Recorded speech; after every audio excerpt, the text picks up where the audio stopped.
I dish the dirt on myself and also my colleagues, the cocaine, the strippers, the insider trading. You're kind of like a hippie at heart in Goa. You end up in finance and the money got you. So you sold out to the money. They said you bit the hand that fed you.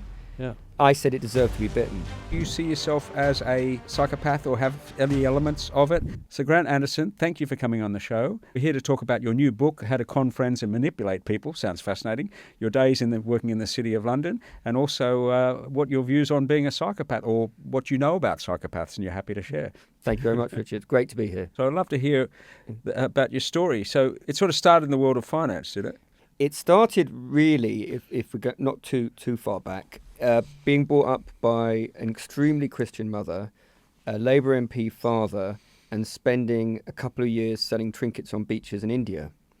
From that, my brother got me a job in finance, because that was the good old days when, nepotism really ruled ruled the city. He got me a job, an internship, and I promised myself I'd just do it for 2 years, just so I could get enough money to go back to Goa, India, and just spend 10 to 15, 20 years selling trinkets and having fun. However, fate had a different idea, and what ended up happening is after 2 years, I was earning such good money, twice what my father was earning, that I thought, well, I'll just do it for another year. And I did that for another 10 years. A bit like a bank robber in a film noir, just one last job, just one last bonus.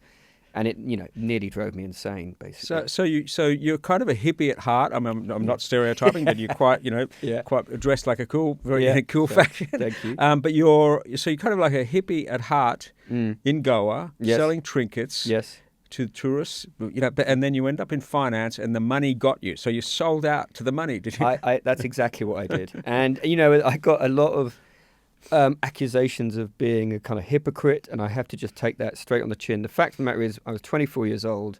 I had a history degree.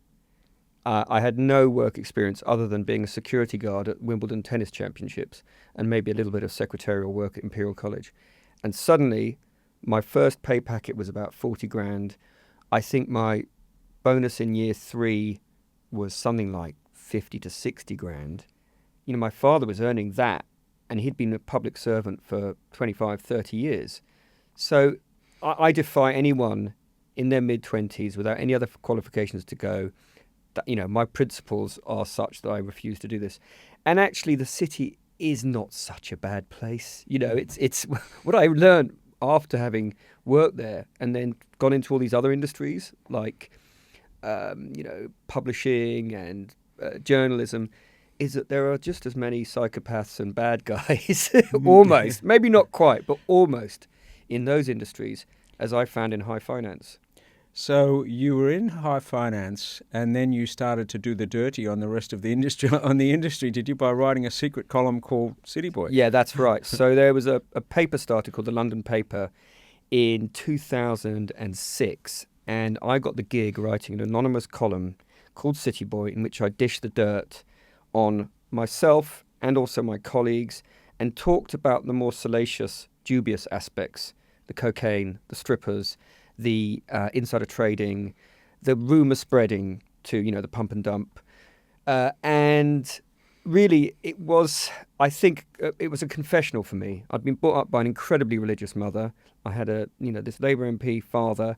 I was a bit of a hippie myself, and this allowed me to get all this stuff off my chest. I'd also just split up with a fiancé and was frankly engaging in too much recreational drug use.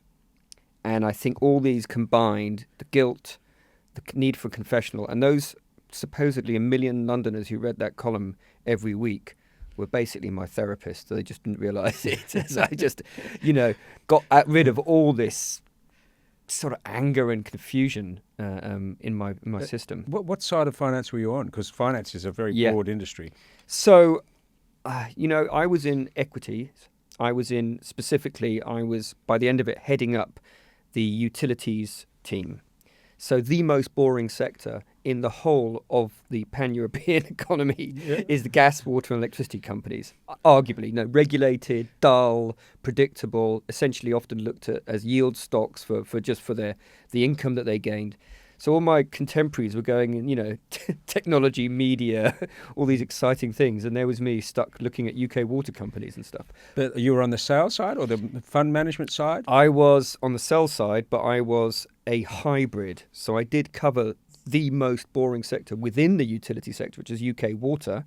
But I was also the specialist salesman, because I worked out very early on, and I think this is really important that everyone does this when they get a new career, that the most fun and interesting and suitable part of the job for me was selling. Doing spreadsheets. I had a colleague who was a genius who could do all that stuff. I was able to go out and, call me old-fashioned, frankly, doing cocaine at strip joints with my clients was a bit more interesting and a bit more fun than straining over the discounted cash flow model for a UK water company. And so I got into what's called specialist sales. I was the salesman, but specifically for that team. Yeah, so you kind of, I mean, again, not stereotypes or no stereotypes, but you kind of brought the Goa lifestyle into finance. Although that would be more weed and less cocaine. Right, probably healthier in Goa than it was. No doubt. But, finance sort of divides into two parts. I mean, there's the analytical side, this decision-making side, and there's the sales side. Yes. And I was in finance for a long time, and I was on the sort of decision-making spreadsheet that you mentioned side where I'd never had client lunches. Okay. In fact, I had 10 years in finance or longer, and for that period, I never once had a drink at lunchtime. Blimey. Even though I never once didn't have a drink at lunchtime. Never, yeah. It was, but that was also my, I wanted to do that. Yeah. And it was funny, this is in the 1980s, 1990s, and often, particularly on a Friday, you'd find everyone's been out for lunch. The market sometimes actually did strange things on Friday afternoons because everyone had fat finger problems. So I benefited occasionally from being sort of sober in the afternoons, but also I was sort of wedded to the spreadsheet, and then I had a team of 12 people or more, and I'd do a trade based on the advice, on the information that they prepared for me. So that was fascinating, but that was a completely different world to the sales guys. So you're in a dealing room, and the sales guys would go out, they'd be taking clients out, they had and they were just almost different personality types. They were very like much so, extroverted, whereas, I was introverted. We were sort of sit there, Well, the old joke, isn't it, that how do you tell the introverted research analysts from the extroverted? The extroverted ones look at your shoes, whereas the introverted ones look at their shoes. Yeah, it's pretty well true. Yeah. And actually, the guy who was working with me was that type, your type. He loved his spreadsheets. He loved finding the answer, and he was brilliant. And I leveraged, and, to my fault, I did to some extent steal his thunder, because he was a nerdy guy. I'm not saying you are, Richard. I would never say that. Let's go ahead. It doesn't matter. It's become a compliment now. Yeah, you're quite right. They're the ones making the money. I'm Elon Musk. But, I really enjoyed basically using his ideas and then selling them. And what was nice was that I was both analyst and salesman. So I would go all the way around, America, Japan, all the way around Europe, and I was able to talk about the whole lot. But if it came down to it and they said, just a minute, what is the discounted cash flow from this minor subdivision year 2025? I would say, you know what, I'll get back to you with the analyst. Yeah. And that was quite a nice get out of jail free card. Yeah, but that's a good pairing, because it takes different sort of, you obviously knew a lot about the industry, but maybe not the not as latest much as numbers. Guy. Exactly. So that was a wonderful, and I would, again, I'd say to anyone, find yourself a genius. My salary, it went, I took, this is way, and this was in the 1990s, sort of, or 80s to 90s, it went from sort of 25,000, to 50,000, 100,000, to 250,000, to $500,000, to $1 million and beyond. Yes, I didn't quite reach that level. When I was in my 20s. So it was phenomenal. But you had drive, didn't you? I think that is the key thing. I felt in the city, it was all about competition. If people say, what's the key features that kind of typify the city person? They say, is it greedy or, materialist? I said, no, it's being competitive. And there was the old apocryphal rumour that Goldman Sachs used to look for people who were probably bullied at school. Well, Because they had the drive. I'm not suggesting again well, you sort were. of low self-esteem. But obviously from the care system, you have something to prove, which is a superpower that a lot of people coming out of that background you have something to prove, and it's not always something to someone else. And it's not maybe not normal competition. You want to beat someone else. Yeah. You want to beat yourself. Yeah. You want to improve yourself because you feel not worthy. When I invest in friends' companies, which I do, Yeah. the principal thing I look for is that person got the insecurity to want to prove himself, to work all hours God sends. And that is the principal determinant of whether I go for it or not. If someone's too secure in their own skin and it's a bit of a kind of, well, I can take it or leave it, then I'm not interested in investing in Well, it is companies. almost the risk of, can I do it, the entitled generation. There's a little bit of too comfortable. We're just like, oh, don't make mistakes. Everything I do is perfect. Whereas, the sort of generation, I was a bit like, even if I did something well, I'd still be like, that wasn't good enough. Which is, you're never quite worthy of. Yes. But City Boy, so what was a big, give us a few sort of, to get to the readership you got to. How did you, what sort of stories were you telling? I as a city boy, I adhered to a lot of the cliches. I did do a lot of cocaine and I spent a lot of money on strippers and champagne and what's worse is that I wasted the rest. It's really the old gag, sorry. Yeah. But it was about that, but it's also about insider trading. It was about I would never state, but I just say, this look, is in the 90s, or is it 2000s? This is between 96 and 2008. So the exact period that Gordon Brown referred to as the age of financial irresponsibility. I joined in, he said, mid-90s to 2008. It was an extraordinary period. So you sort of told stories about the partying. Excesses, the partying. Sometimes I'd say, look, this share price has gone up 15%. And lo and behold, a day later, the company's chairman has said, yes, we have received an offer that may or may not lead to a bid. What do you think that 15% rise is? I never talked about specifically, but I know from my personal experience, for example, E.ON was looking to buy Powergen. My company, Dresdner, was the bank that was one of two banks or three banks really, who were organising that purchase. What would all the hedge funds do? They'd come and say, Geraint, can we just go and have a quick meeting, quick lunch?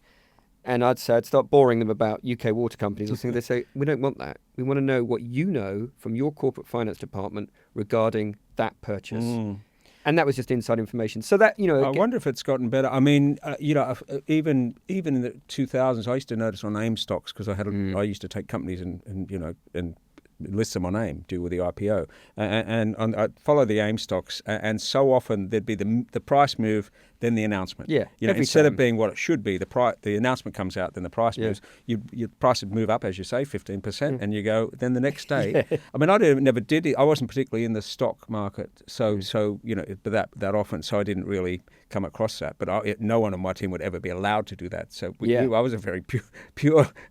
Well, I mean, if I know that E.ON's about to take over Powergen, and I go and meet my Auntie Marge and say, put in 500 grand into Powergen, and all that is proven apart from what I actually said to Marge. How can they actually prove that it wasn't just a bit of luck? It's very hard to prove, but it's not a victimless crime, insider trading, because those guys, those nice pension funds who've sold their stock unknowingly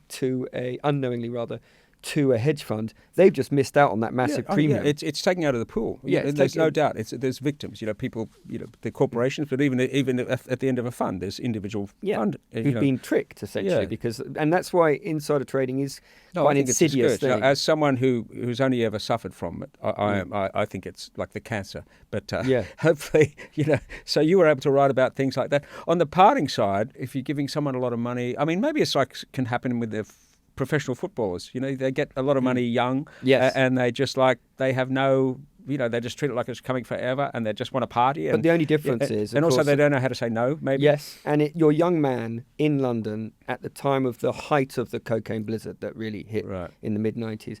The only difference between the broker and the footballers, of course, we didn't have to worry about our health. They probably have to lay off certain things, and they get drug tests, I imagine. And there was some people in The Guardian, not a paper I'm necessarily saying is gospel, who viewed the 2008 crisis as a kind of like the hangover after the party, and it was a kind of drug-fueled, champagne-fueled party of excess. It was there was a kind of bubble in the air, and it did feel a bit like that. It felt like We were all living on borrowed time, the end of the Roman Empire. And that's one of the reasons, I ended up leaving in early 2008. Left the industry Left the entirely. industry. I just secured my book deal. So I saw another kind of career potential. I saw the writing on the wall with that. Unlike most, I wrote in my book, City Boy, I said, that was finished in late 2007, came out in June 2008, between the fall of Bear Stearns and Lehman. So the timing was a little fortunate.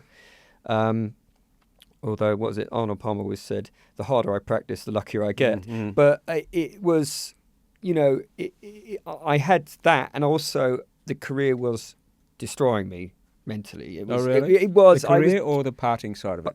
The double. Did you have to party? Could you have entertained quietly over a glass of water, or is that just impossible? It was impossible because my client base, and they know who they are, they were those guys. They wanted to do the Madonna concerts with 2 grams of coke in my pocket. They wanted to go to the Champions League final, or this do 3,000, spend 3,000 pounds on a lunch at Petrus, in Mayfair, whatever it might be.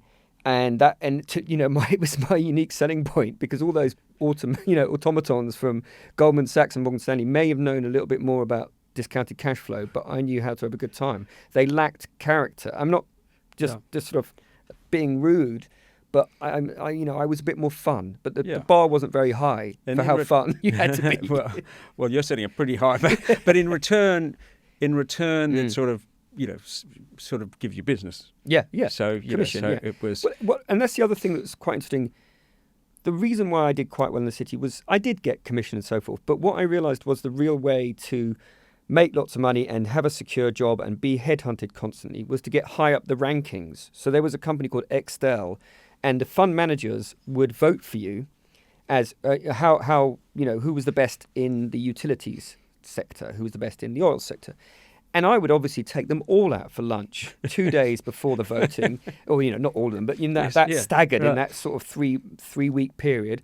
I would make it quite clear what I felt in return. I said, if you've got a choice between giving me commission in my sector or giving me a vote in that, I would prefer that, because that's how I actually ended up heading up the second highest ranked team in the whole of the city. Yeah. Not because I was brilliant or my team were pretty brilliant, but it was mainly because I saw how to game the voting schedule. And that again is, I think, an interesting take-home point. Find out what really actually gives you the competitive advantage, helps you earn money, and do that instead of what they actually tell you is what, because they are always going to say boring things like teamwork and commission. But what's the real thing that actually differentiates between the high salary and the low salary? Were you worried about going public with all this? No. Well, there is a code of silence in the city, which, or like the mafia have got omerta, they've got the same thing. And after I came out with the book, I got a huge amount of abuse. I mean, loads of people. You didn't name names, I'm assuming. I didn't know. It's theoretically, it says any sort of resemblance to people, but everyone knew who I was talking about. And I'd make short blonde people tall and dark haired and so forth. Fat people became skinny, and so I'd not be able to be sued. But on 2 or 3 occasions, when I came back to do some filming, because I did quite a lot of time TV and radio stuff after City Boy came out, I was pushed around. So we'd go back to a city bar, and then guys would say, you're the asshole who kind of whistle blew us. You're the one who's essentially given away the secrets, made out that it's not such an amazing career, that we're not justified. And then you spoiled it for everyone else. Well, that's it. That's how they might see it. No, that's exactly. They said you bit the hand that fed you. Yeah. I said it deserved to be bitten. They said you're giving away our secrets. You're denigrating. But I mean, not condoning it or condemning it, but it's a bit rich to be at the trough for 10 years and then leave it and then say it was all wrong anyway. Yeah, no, absolutely. No. So you can see an argument. You can see an argument there. Oh, without a shadow of a doubt. And as the editor of the Standard said to me, didn't give back any of those bonuses you hate so much, did you, mate? And I was like, yeah, all right. But you know what? The hand deserved to be bitten, frankly. I was drawing attention to the reckless short-term gambling more than anything. And I came out, and my book came out in the end of 2007. The financial crisis proper happened a year later. And I said in the book, this is going to happen. There's going to be a crisis. And you saw people what you call gambling recklessly with company money. Yeah, I mean, with not their money, other people's money. I call it opium. the bonus, other people's money, OPM. yeah. So I felt that needed to be exposed, and I was like to think I was Yeah. proven right when the 2008 financial So crisis. you're a thief turned. I'm gamekeeper. a games That one, poacher called gamekeeper. Poacher, yes, gamekeeper turned yes. poacher. And your big point that there's a lot of psychopaths Yes. in this city. Yeah. It's caring about. Do you think that's justifiable?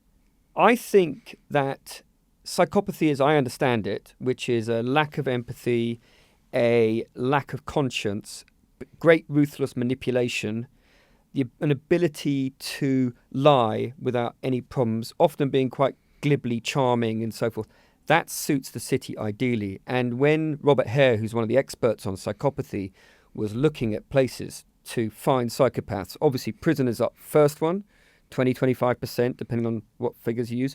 The city or stockbroking next, 14%. Because psychopaths hate jobs where you have to get loads of qualifications and so forth. They like jobs which are high risk, high reward. And if you are a great manipulator, and if you can really brown nose successfully, steal thunder, maybe spread some dubious rumors about a colleague who you want to denigrate his bonus. I mean, the bonus pool. I wonder. I mean, again, I think it would win. I was at 10 years at Bankers Trust, and I never saw that behaviour. I mean, it was a meritocracy. Well, if they're doing it right, the psychopaths will not be found out. They're doing it subtly. People were promoted because they did well, because of performance-based promotion. So I didn't really say that. Having said that, interestingly, my daughter, when she was little, came home from school once, when she was a young teenager, came home from school once, and she had, there's this psychopath test. Which she gave me, and I failed. When you say you failed, do you mean you weren't a psychopath, or you were? I'll tell you in a minute. Yeah. And she said no one failed. They'd asked all these people, and I was the only one that anyone had heard of failing. You're a psychopath, Richard. Interestingly, I gave it to my brothers and sisters, and one of my sisters failed it. So there's only two people I know who failed, one being me. But I don't know. So I'll give you the test. And whether it's valid or not, it's interesting what your writer friend says about the person you're quoting. But a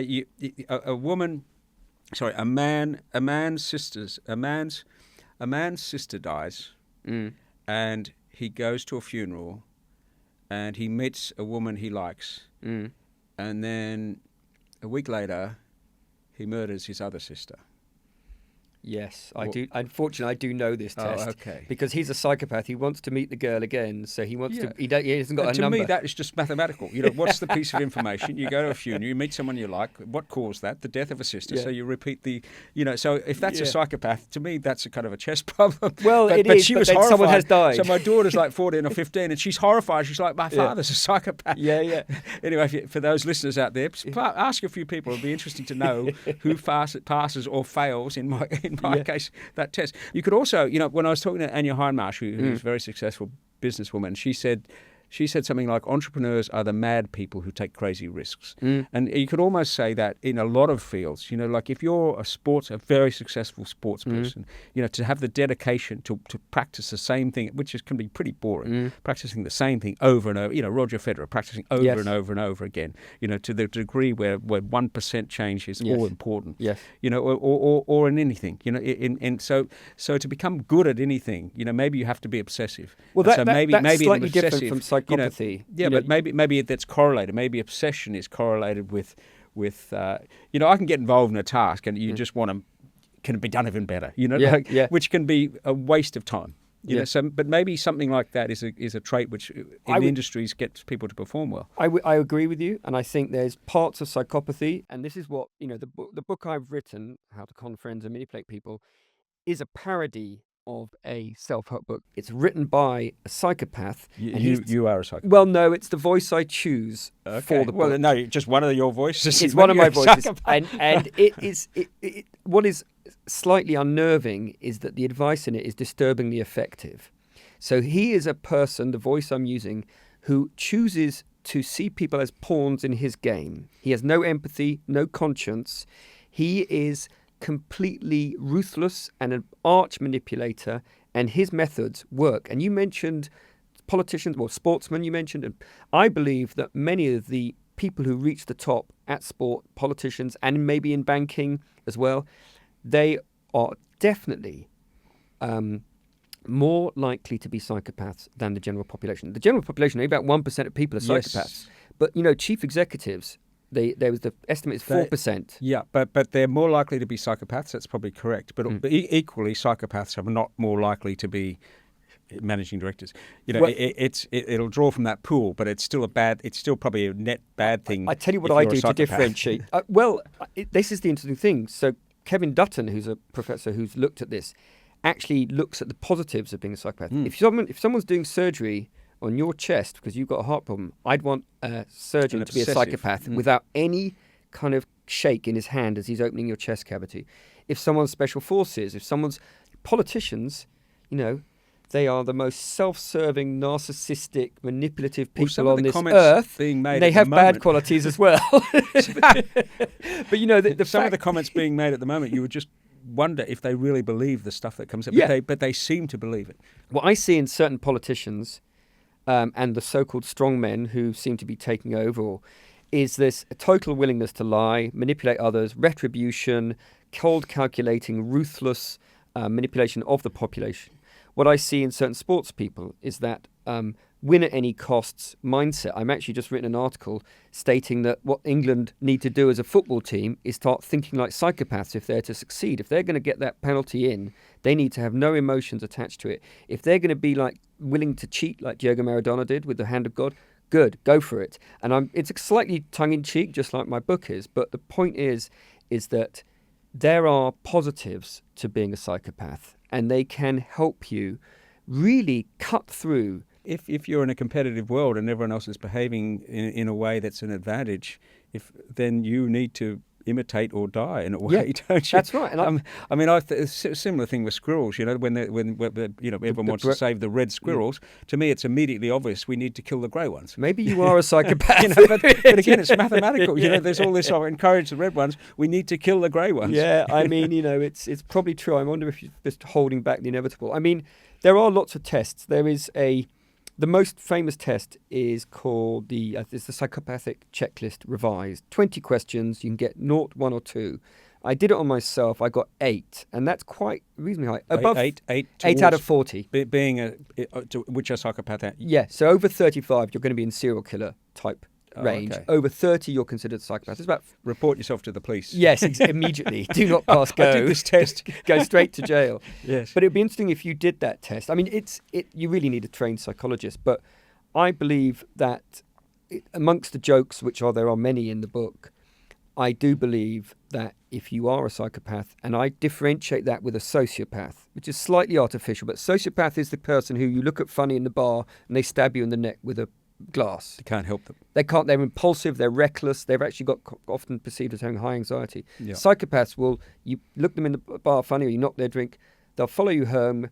They'll spend 3 weeks thinking about how to do you wrong. Maybe cut the brake cables 3 weeks later. Well, maybe I would be capable, but I have a nice life, so I rarely have that situation. Yeah. I did a because I went through the care system. I was given this attachment disorder test, 100 multiple choices, questions, and I got 97 for being detached. Yes. Yes. But I said, and I said that's very hot. That sounds incredibly the woman was like, she thought I'd seen the test before or something. Yeah. And I said, well, which 3 did I get wrong? If I'm going to do a test, I want to get 100%. Yeah. But and then I was saying to her, well, and this is attachment disorder, so it's maybe it doesn't have you suffer. This is what she was saying, that I suffered from having attachment disorder in terms of having long-term relationships and everything. And I said, no, I benefit. I see everyone that's over-attached. They get too, they'll love someone 1 minute, and next minute they hate them. Yeah. I said, I've never experienced jealousy. Yes. I said, if I've ever split up with someone, I'd have no resentment. To me, I just see all these weaknesses. Richard, I'm beginning to think you might be a psychopath because they famously don't form connections, and they famously are. But I have a lot of friends, and I care about people, it's not dependent on them giving something back. Yes. And so I see that as a weakness. So she said, well, we can work on that. I'm like, I don't want to work on it. Yeah. Like I see everyone else as having a weakness. If it ain't broke, don't fix it. Well, you do sound a bit psychopathic. I'm sorry, Richard, to say this, but the famous psychopath phrase is, we are cats in a world of mice. Right. And they don't like to form connections and attachments, and they often live quite itinerant lives. They move on from city to city and so forth, and they don't have strong emotional bonds. But they often view themselves almost as the next stage of human development. Well, I've met a lot of the world chess champions. Being a chess player. Are they autistic generally? Well, I would assume they are. Some of them are incredibly nice. Yeah. There's one in particular who just screams out the qualities that you're talking about. Yes. I Like won't proper say what it psychopathy. is. Pardon? Proper psychopath, you think? Yeah, just completely self-obsessed. Wouldn't have a. That sounds more like narcissist. I had dinner. Well, maybe, but I had dinner with him. I can say him because they're all hims. Yeah, I know. I had dinner with him and sitting next to him on a table about 6 or 7 people, and he was completely and utterly self-obsessed. Even if the conversation was something he turn it assumed round it was to him. about him. That so you could be sounds more talking like- about, we could talk about tennis, but he would assume it's in reference to his chess. Yeah, I mean that sounds more like narcissism. When is narcissism it's and tricky. psychopath? There's the dark triad. So there's Machiavellianism, narcissism, psychopathy. Psychopathy is all about this lack of empathy, conscience, and so forth, ruthless manipulation. Narcissism really is a massive ego, feeling you're special, wanting to draw attention to yourself, and certain politicians you should name nameless. I would argue they're more likely to be malignant narcissists than psychopaths. If you're thin-skinned, impulsive, reckless, that's not really my vision of the true psychopath. So having written your book and thought a lot about this, can people who don't have these traits succeed in very competitive environments? I mean, finance is very competitive because, in a way, if you're making money for the bank or for the fund or whatever, you will, you'll do well. Yes. And it's very easy to measure because money is the ultimate scorecard. Yes, that's right. So it's very easy to measure. So it is competitive. There's cooperation in the industry. But do you think is there room for anyone else to survive in those worlds? Absolutely. And the point, absolutely, anyone who's not a psychopath can obviously succeed in all these careers because frankly, it's only 1% of the population, and not every single stockbroker, banker, politician, sportsman in Excel is going to be a psychopath. And then the point of my book actually is that you fake it, then you make it. So I say in the introduction, look, if you're reading this book, you're probably a fruit picker, not a lion killer. That's how I differentiate between back in the day when there was a cave and there was a lion in there and people needed shelter. Who did the Stone Age people choose? They chose the psychopath. They said, go in, get busy. And Well, it might be the brute who's got the muscle, and then the brainy guy at the back figuring out the strategy. Maybe, you need to throw some meat over there to distract the lion, and then... No, absolutely, you're quite right. But in terms of fearlessness and so forth, their amygdala doesn't function often correctly, and the amygdala kind of modulates things like fear and so forth. But I would say that given two people of equal ability, work, and so forth, the psychopath, as I envisage it, will beat that person. We'll be getting twice the bonus pool. Because remember, the bonus pool is a finite amount of money. If John over there or Tarquin over there gets 10 quid more than me, that's directly out of the ball. It's 10 quid less I'm getting. That's the perception that it gives. But you can change the size of that pool if you're an effective operator. Of course, so it's not just. But sometimes it didn't feel that way in investment banking because the organisation was too big. If I did incredibly well, but sometimes they'd say, we lost a lot of money on Russian bonds. So sorry, it's it wouldn't affect me because I was at a guaranteed bonus. Right. But did you I wonder two things. One, do you see yourself as a psychopath or have any elements of it? And two, I feel you've got a little bit of sort of hidden admiration for psychopaths. Look, it's okay. To answer the first question, I did the test as honestly as I could, 8 out of and 40. I got 8 out of 40. Now So the you average can breathe American easy. man You can breathe well, easy. the average American man is 4 out of 40. Okay. So things So like 10 would be a big score. you're 12 getting would be. you're getting 15, 20. You're getting quite high, and that would be. And I was trying to be honest. I mean, my wife might say I should have scored a 2 on lack of empathy as opposed to the 1 I gave myself.